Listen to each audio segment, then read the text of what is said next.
It was actually late 61, I believe, when the idea was spawned.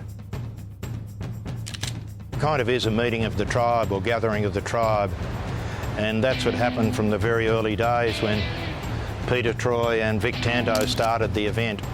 It sort of coincided with what you might call the modernisation of surfing in Australia. You know, it grew fairly quickly through the 60s. We had strong, significant surfers from all over Australia. And there were only 2 or 3 events a year in Australia, so Bells was one of the focuses. By the second year, people from overseas, we had 1 or 2 Hawaiian surfers come. The total prize money was $3,000. At least it was the birth of professional contests in Australia. Cold, really cold. The coldest water I'd ever felt.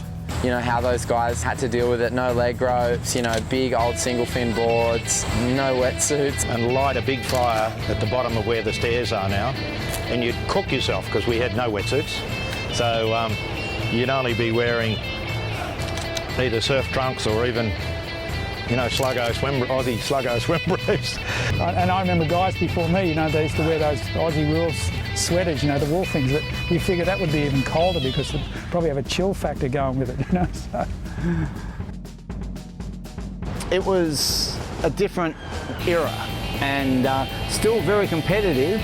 People like Nat and Midget were winning major international competitions and they were surfing at Bells, and the standard was really quite high from a global perspective. I got a lot of respect for those guys that, you know, paid their dues over the years and put their time in, and, you know, it just shows how kind of dedicated and how much they love surfing.